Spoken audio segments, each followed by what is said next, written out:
tal-vlog issa volja li mqajmu mis-7 ta' filgħodu sewwa bħalissa il-11:20 u għaddejja gas dawn il-lesti għal-għada ukoll kif qedtilkom fil-vlog tal-bieraħ nipprepara tipo għallum ukoll. Mela ħanurikom x'għamilt issa, għamilt ħafna affarijiet, I am running behind, suppost kelli nlesti sal-10 l-bieraħ filgħaxija qabel ma nqatt ħadd te u qatt nippjana hekk step by step u l-ħin kemm ħedu l-affarijiet xejn disaster, I miscalculated. U għadda tart u ma nafx kemm nlaħaq immur nixtri iż-żejt issa forsi mbagħad immur aktar tard. Bħalissa għandi t-tiġiġ fil-forn għax nagħmel chicken coronation wraps u qed insajrhom insomma fil-forn u wara nagħmel it-taħlita tal-mili insomma tar-wraps imma ħanurikom x'għamilt s'issa as I said. So din, oh my god, la taraw ir-reel il-ġen biex għamil dit torta. Imma din hija t-torta bil-mili tal-għasel hawnhekk ara ħaġġilna u provajt nirranġaħ, ma nafx hekk x'qed taraw sew. Bħala ħelu wkoll għamilt il-mince pies u ftit minnhom ġewni naqra żmagati. Daw wara li għamilt l-ewwel beċċet ħanagħmel daw bil-egg wash u jiddispjaċini. Jekk ħatamlu l-mince pies tagħmlu egg wash. U daw ġest mill-laġina li kien baqa', imma għamilt il-mince pies issa rrid nitfaħħom hawnhekk.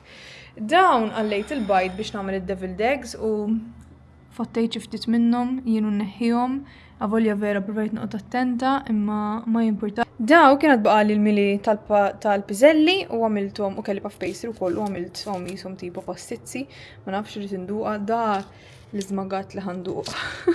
Għax kienet baqali ftit u provajt inġebbida bidi.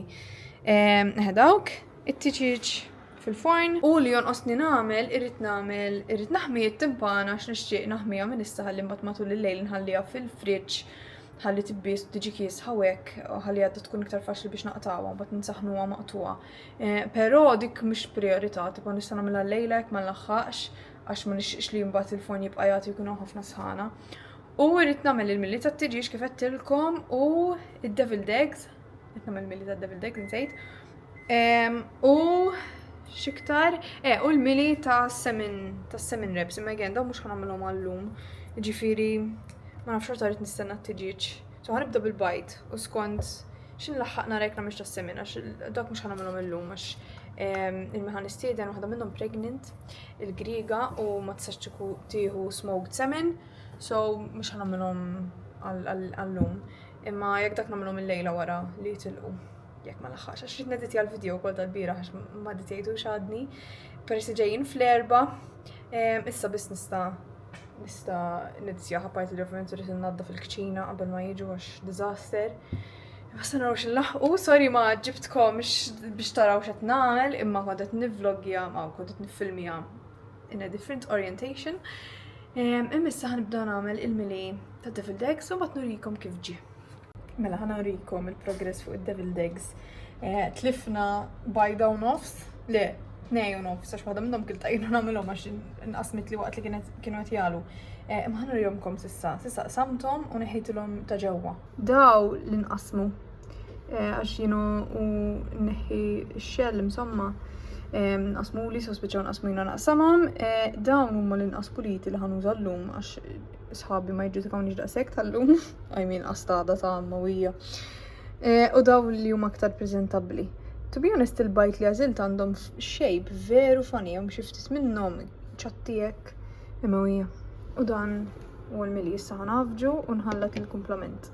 Lest il-mili wkoll. Fuq ir-riċetta kien hemm miktub biex tuża mixer jekk tidu light and fluffy, so that's what I did. Bħala ma naħseb tajjeb, ma nafx ir-riċ. Riċetta ma tgħidx nżidlu l-melħ u bżar. Le iwa. Tuba, ħana nżid il-melħ u bżar. Araw il-forn! Kieku għaw in-nanna tibda taqleb għajnejha u il-kartu jibdew jagħmlu, ġennen ku taraħ. Hello. Qed niffilmja bil-mobile għax il-kamera waqgħet li l-battery u qed niċċarġiha. Imma ħanieħol il-pizza tal-bieraħ.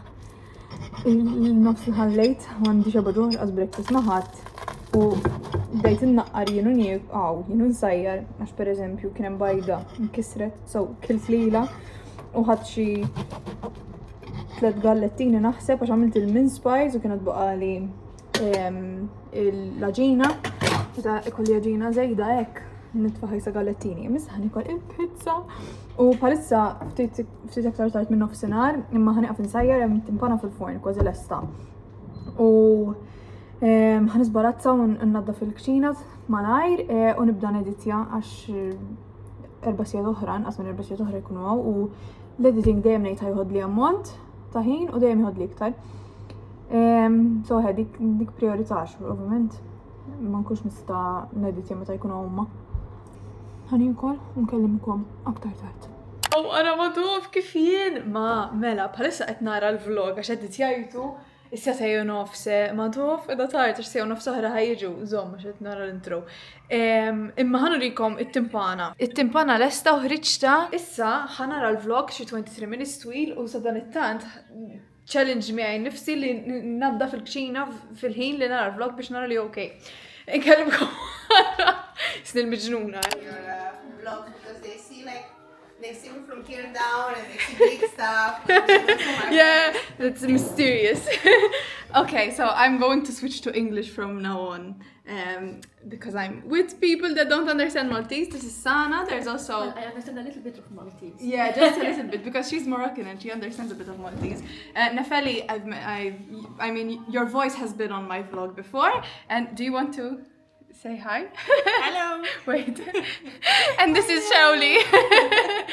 But Nefeli got us some gifts because they've arrived, by the way. I didn't even talk like before you came again because I was running around getting everything ready, and she got us some gifts, so we're going to open them.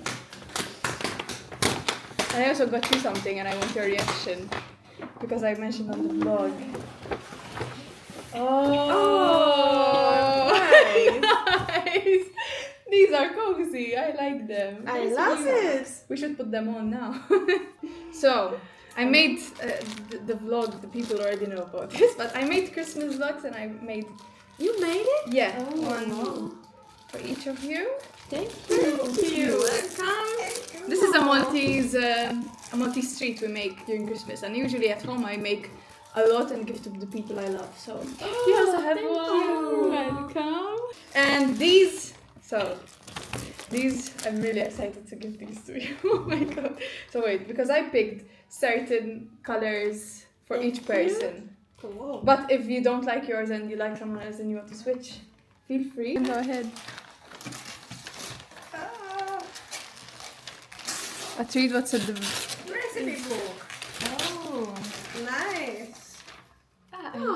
So you can write your own Cover. recipes. And get it is because we're a cooking club. So I thought it was... The secret ingredient is always love. Yeah. And it's from a Maltese brand. Oh, nice. I really like it. It's beautiful. Thank you. I hope you like the color I picked for you. Yeah, I'm not It's sure. very nice. This one work it. You use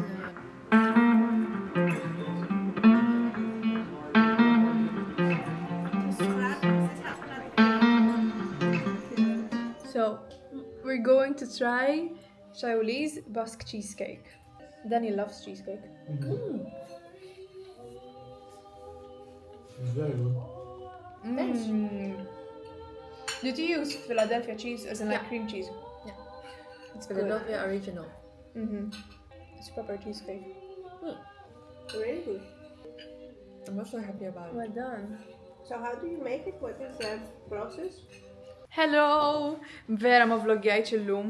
Imma meta inkun magħhom ma tantx nivlogjax tkun qogħdu nitkellmu hekk. Imma it went really well, kulħadd ħagoż blikel u vera jogħġobni meta nagħmlu cooking club ikollna ħafna leftovers. So pereżempju għada issa bissa ħajkonna l-gentle preparation u hekk. M'għandix għalfejn sajrus kemm isaħnu l-ikel. Issa qed nisbarazzaw. They liked the decorations, the Christmas decorations. U nħossni li l-lum kienet jisa trailer għana l-għada, so naf x'naqaw x'għamilt ħażin u hekk. Il-reps per eżempju, I repped them wrongly, naħseb rid nimlihom differenti. So issa nfittex Google kif suppost tagħmelhom. Meħel bajt intoġbu wkoll. So I'm glad Sana ġieli daqithom qabel u qalt li tajbin, so tajjeb. Approved. X'għamilt iktar elbi gilla ntoġbet ukoll għalkemm l-ewwel darba li għamilt ġietni naħseb kont sfajt l-aktar chili flakes naħseb darba ħa nitfa' l-aktar chili flakes. Insomma, ħanisbarazzaw u imbagħad inkellimkom wara. Jekk rajtu il-living room, rajtuha vera sabiħa, kollha mżejna, ħbejt xi affarijiet fil-kamra tas-sodda u infatti ġaħriġ ħafna minnhom li kienu fil-kċina imma ma ridthomx ikunu hemmhekk u jidhru. Għal meta jkolli mistednin so daħħalthom hawn. Qosni nisbarazza imma u araw biex taraw. Di kienet l-istat tas-sodda sewwa. Kelli il minn spice tort hemmhekk, kelli l-baskit hemm, tripod u ring light. Issa rrid nisbarazza daw. Tfajt load srivet għax l-ammont ta' srivet li qlajt dil-ġimgħa, laqas dil-ġimgħa minn l-erba' law. Għax naħseb l-erba' l-aħħar li għamilna load srivet. Ħabba l-ħin kollu nsajjer u nnadaf u hekk. Wara t-tisir I mean. So, irrit naxar dawk, irrit nħu il-żim l-ura fil-living room, għaxem ikkun hemm iktar sana so jiex fiktar malajr, apparti li mux għanħallu għamaw fil-sodda waqt li norqdu.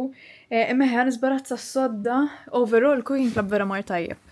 Illum kien xej differenti il-cooking club, to be honest, għax sawtu namlu li kulħadd tisajjar fl-imkien ir-riċetti insomma li nixtiequ nagħmlu, imma peress li id-dar l-appartament tagħna ma tantxu kbir li għamilna minn flok darba preparajna li kell minn qabel u mbagħad sajjarnieh flimkien għaw. U mbagħad saħħni hawnhekk u ġaskilna f'daqqa minn flok sajjarna għax m'għandniex fejn erba' minn nies isajru għażewġ minn nies għax nibdew naħbtu f'xulxin jienu Daniel meta nkunu qed insajru flimkien. Ma it was fun, għallu li l-post vera sabiħu cozy. Jiena meta n-nies jgħidu li l-post tagħna cozy, nibda ngħid it's another word for small, which is, I mean it is small ma il-kirja għolja, so tipo this is what we afford. U I mean xorta jġobna għalissa xirridu iktar, it's easier to clean għalissa. Nixxiequ tagħna second bedroom, għax meta ikollna n-nies it's much nicer li ma jkollokx one id-desks fil-living room u two meta jiġu nies jiġifieri they stay over jiġi naqra cluttered u claustrophobic imma what you gotta do. Issa forsi xi darba jkollna dar taqsam Malta. Issa naraw. Insomma jien ħankun nisbarazza u ħanitfa' vlog għax il-vlog tal-bieraħ ta' Zoe għadni ma rajtux. Bdejtu però naħseb l-ewwel 5 minuti biss rajt. U koll irid imur inkompli ġifieri għad mhix lesta mit-tisir u preparazzjoni għax irid imur nagħmel il-milli ta' 7 reps issa u nibda l-fokaċċa l-għada imma dawk l-unika żewġ affarijiet mbagħad għada nibdew għallum. Għada nixtieq li sa sija latest inlesti l-preparazzjoni kollha ħalli mbagħad imur naħseb bil-kwiet u nagħmel xahri u hekk għax naħseb ħanaħsel xahri biex ikun lesta 2 imbagħad. U natfu tal-aħħar fis-sens innatfu ġew nadafna ħaġġan sal-lum imma xorta l-kċina terġa' titħammeġ għada peress irid insajjar. Irridu natfu x-shower kemm nobgħod, oh my god, kemm nobgħod il-fatt li m'għandniex toilet just guest toilet u li għandna bathroom waħda. Għax vera hawnhekk l-Olanda għaw ħabta, ħanisbarazza kienu nitkellem.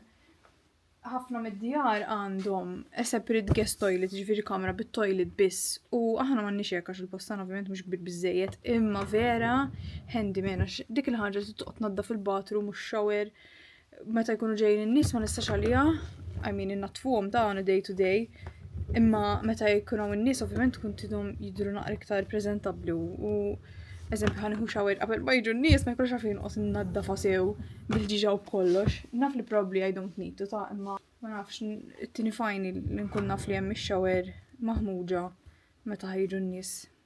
Imma insomma.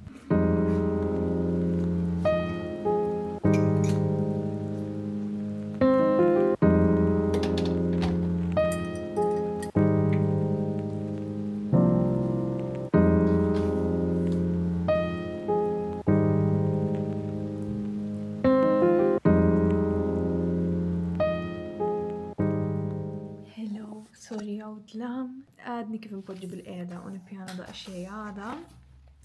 Għandi il-pjan bil-ħinijiet u kollox ta' kif ħansajjar, l-affarijiet, kif ħaniprepara. To be honest, naħseb li m'għandix għalfejn iħess li daqshekk. Naħseb it will be quite smooth sailing. I mean, ovvjament ħajkun insaħħan l-affarijiet waqt li jkun hawn in-nies, dik l-iktar ħaġa li tiddejjaqni to be honest għax kieku għandi tipo kċina separata u like hosting area differenti. ma jkunx hawn daqshekk storbi għax anke California għamel daqsxejn storbi ħabba l-fan. Imma ma jimpurtax. Naħdmu bli għandna, I'm sure li they will be okay with it. Irridu nirranġaw daqsxejn il-living room għada wkoll għaliex irridu nresqu daw sħabi li kienu għallum tawni idea li nresaq is-sufan lura sabiex ikun hemm iktar spazju.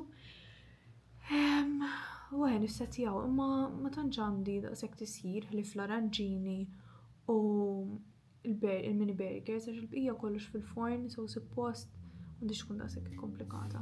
Sa naraw għada. Imma ħammar narqod għax 11:30 u għada nix naħseb nibqa' rieqda ftit, forsi nqum għal xi 9 jew 8:30 naħseb ħajr 8:30 to be safe. U nibda nlesti bil-mod jisu madwar, ħana x'inktib, madwar l-10:30 u ninħasel ukoll dak il-ħin naħsel xari ħalli insibu lest nhar it-tnejn probably nħuver jew naqraw nisbarazzaw. Bad naraw. Imma grazzi ħafna jiena inkellimkom aħda.